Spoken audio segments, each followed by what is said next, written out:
Olá, deixa eu colocar aqui alguma coisinha.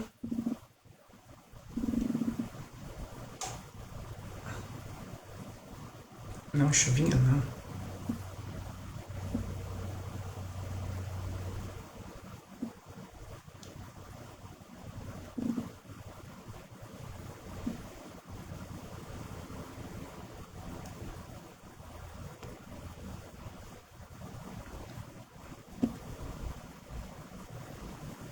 Vamos lá então, gente. Ahn, Na minha pós de filosofia, eu tenho que fazer para este semestre 3 vídeos sobre 3 filósofos. Eu já fiz na semana retrasada sobre o Jacques Derrida e hoje vai ser sobre o Platão. Então nós vamos dar um salto para trás, um salto de mais de 2000 anos, mais ou menos 2500 anos. Platão, eu não lembro quem falou, mas eu li e isso me impactou de certa forma. O Platão ele é considerado a pedra fundamental de toda a filosofia ocidental. O que isso significa? Esse mesmo autor, do qual eu não me lembro agora, ele disse que sobre a obra de Platão foram feitos apenas rodapés. Ou seja, tudo que veio depois daquilo que Platão pensou se tornou o que? Base para posteriores discussões. Ou seja, todos os adendos filosóficos depois, eles concordam ou eles discordam da filosofia platônica, né? A filosofia platônica, inclusive, ela é a base fundamental do cristianismo, que nós vamos ver por quê, né? Platão, então, ele viveu no século 5, 4, não, 5 antes de Cristo, e ele era um pensador que teve como mentor Sócrates, que é um dos grandes pensadores do mundo ocidental, e teve como pupilo, ou seja, discípulo, Aristóteles. Então dá para ver a grandeza do cara, né? Então, Platão foi um filósofo e matemático do período clássico da Grécia Antiga, né? Período clássico por quê? Porque foi a época em que a Grécia teve maior efervescência cultural e também econômica, né? Que as cidades-estados gregas, elas dominavam toda aquela região do mar Mediterrâneo. Então, Platão foi autor de diversos diálogos e também fundador da primeira instituição de educação superior do mundo ocidental, a qual ele denominou de academia, e era em Atenas. Platão ajudou a fundamentar a filosofia natural, que é o quê? Aquela que busca respostas para as grandes questões acerca da natureza, algo físico, né? A própria palavra física em grego, ela quer dizer natureza. E também a filosofia lançou o quê? O mote para o pensamento científico, ou seja, não crer em coisas sobrenaturais, mas sim indagar-se em busca do conhecimento. Então, Platão ele é considerado um racionalista, né, que teve como o ápice, séculos depois, o francês René Descartes, que falarei dele em um outro vídeo. Ele foi um realista, um idealista e um dualista. Eu vou explicar cada coisinha dessas. Por que o Platão ele é um idealista? Ele é um idealista porque ele concede como fonte do conhecimento o mundo das ideias, aqueles conceitos que ele considera eternos, ou seja, imutáveis, portanto sendo incapazes de levarem ao engano. Então, o mundo das ideias é onde as coisas elas não mudam jamais, onde tudo fica imutável, portanto, de fácil entendimento para quem chega lá. E por que ele é dualista? Platão é dualista porque ele concebe o mundo em dois polos opostos. Aquele polo principal, que é o das ideias, e o outro polo, que ele é imperfeito, que é a forma pela qual nós começamos sentindo as coisas do mundo, que é o mundo sensível, aquele que é apreendido pelos nossos sentidos, pelos nossos 5 sentidos. Só que o mundo sensível leva a enganos, a erros de julgamento, coisas assim. Então Platão fala que a filosofia ela serve para quê? Para nós chegarmos ao mundo das ideias, para nós irmos até ele. Então, Platão ele também inaugura de certa forma a dialética, que é o que? Embate de ideias, que também atinge o ápice muito tempo depois com Hegel, que é um dos filósofos mais complicados para se ler e para se entender.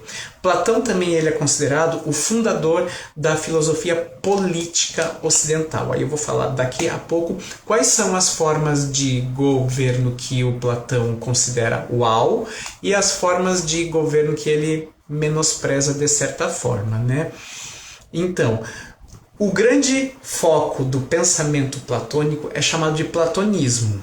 E é o que? Realismo platônico ou idealismo platônico, que é a doutrina das formas, como eu falei. Aquela forma ideal, que é as ideias, ou seja, aquelas coisas que nós olhamos e nós sabemos identificar graças a um conceito imutável que fornece essa capacidade. E a forma sensível, que é aquela forma que leva à divisão de opiniões. Por exemplo, quando você come alguma coisa, eu achei muito doce, aí o outro, não é tão doce assim. Isso aí diz respeito que ao mundo sensível. Por que é ao mundo sensível? Porque o mundo sensível ele não tem aquele veredito final. É tal coisa e ponto. Não, o mundo sensível ele faz o quê? Ele promove diferenciações de opinião, né? Então, Platão ele teve como mestre Sócrates. Sócrates ele é considerado o grande pensador da maiêutica, que é uma série de perguntas que ele fazia às pessoas e as pessoas acabavam percebendo que não eram tão sábias quanto elas presumiam que fossem, né? Então, na Academia Platônica, que foi a primeira, como eu falei, a primeira instituição de ensino superior do mundo ocidental, né, aplicou-se o método das teorias políticas que objetivavam o quê? A forma de governo ideal. A forma de governo ideal para Platão era um Estado baseado em cidadãos virtuosos. Cidadãos virtuosos, virtude, quando nós falamos virtude, assim, é uma coisa meio abstrata, né? Só que a virtude do Platão era uma virtude em que a polis, que era a cidade, estava no foco. Ou seja, a polis tinha que conceder a todos os seus cidadãos felicidade, que Aristóteles depois chama de eudaimon, que é a busca pela felicidade. A política, então, na Grécia Antiga, tinha esse cunho de busca pela felicidade de todos os cidadãos, ou seja, não havia separação. Todos os que gozavam de cidadania, eles tinham que ser felizes porque estavam sendo guiados por homens virtuosos. A forma ideal de governo para o Platão era a monarquia, porque ele presumia que para que isso tivesse sucesso, os reis teriam de ser filósofos, ou seja, os reis eles teriam de ter o quê? A busca pelo mundo das ideias, pelo mundo imutável, pelos conceitos imutáveis. Então, Platão considerava a educação como a mais nobre das ciências, né? Então, a educação dentro da ótica platônica, ela, assim, ela visava o quê? A libertação das sombras. Vocês lembram do mito da caverna de Platão, né? O mito da caverna é uma das alegorias mais famosas do mundo. Platão, assim, achava que as pessoas estavam como? Elas estavam dentro de uma caverna, presas, amarradas pelo pescoço, e elas olhavam para uma parede. E atrás delas, né, tinha um fogo, e entre esse fogo e essas pessoas, né, havia o quê? Formas que passavam ali atrás. Então, as pessoas que estavam presas, elas viam o quê? Apenas sombras. Sombras das coisas. Sombra de pessoas, sombra de bichos, sombra de ações. Então, quando a pessoa se liberta desses grilhões e ela sai da caverna, o que acontece? Ela fica momentaneamente cega por causa da luz. Só que quando ela se acostuma com a luz, ela percebe as coisas em todas as suas nuances, em todas as suas formas e em todos os seus ângulos. Então isso que é a alegoria do mito da caverna, que a pessoa, quando ela alcança esse conhecimento pleno, ela fica momentaneamente cega, mas ela vai observar as coisas em todas as suas formas, com todas as suas características. Então, Platão faz uma analogia entre o Estado e o homem.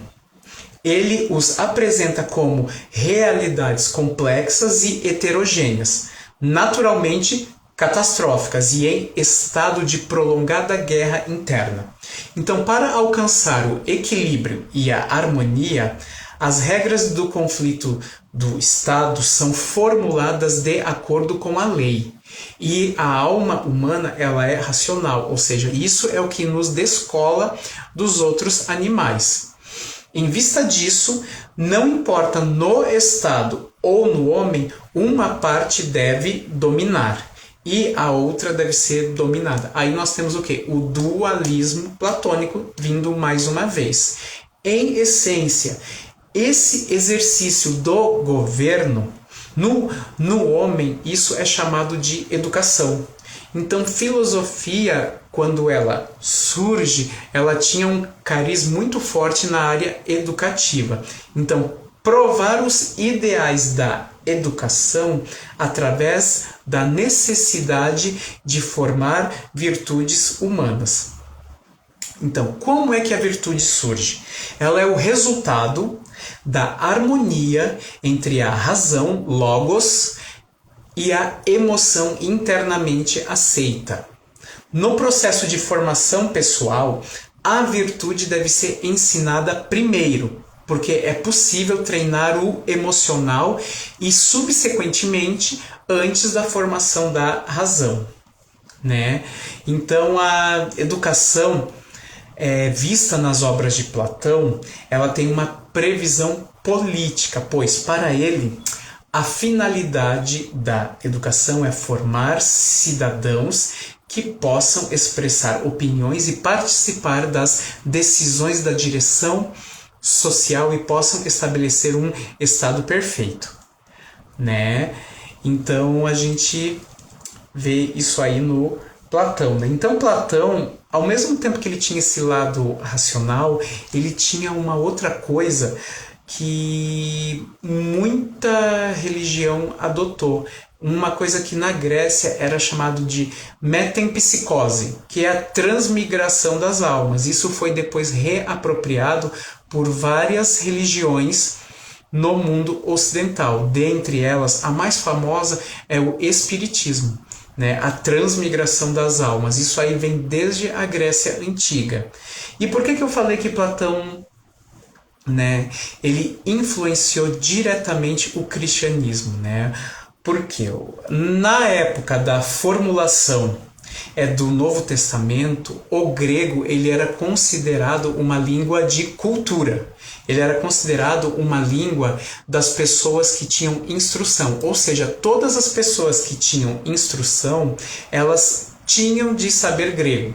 O grego ele era uma língua franca, ou seja, que era entendida por várias elites.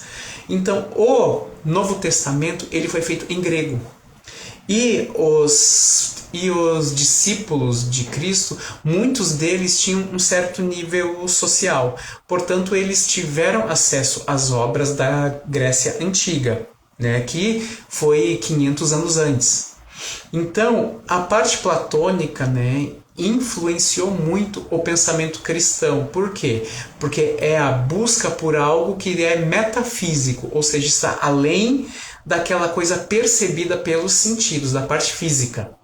Então, o que é o plano metafísico dentro do cristianismo? A busca por Deus, por Cristo, pelo paraíso. E o que é o plano sensível? O plano sensível é tudo que nós sentimos agora, que é o quê? Imperfeito, que é suscetível de decomposição, de morte.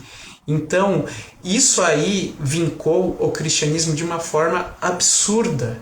Então, o cristianismo ele tem uma base pagã, uma base grega platônica, né? Então, assim, a gente tem que ver que nem tudo, né, surgiu do nada, com certeza, né? No mundo, né, quem criou o fato cultural mesmo foram os gregos. Depois o pessoal foi meio que se apropriando, né? Colocando uma coisinha ali, um temperinho lá. Então, aquela parte do mito da caverna da qual eu falei, ela está presente em uma obra platônica chamada A República. Mas o Platão ele tem mais 2 livros de política, é O Político e uma outra obra chamada de Das Leis. Então, o Platão ele concebe 3 formas de governo virtuosos e a partir dessas 3 nós vamos ter outras 3 que são as degenerações, ou seja, a parte ruim deles. Então, o que Platão pensa como a principal forma de governo? A mais ideal é a monarquia, a partir dos reis filósofos. E quando a monarquia ela é degenerada, aí ela passa a ser uma tirania. Vocês estão vendo?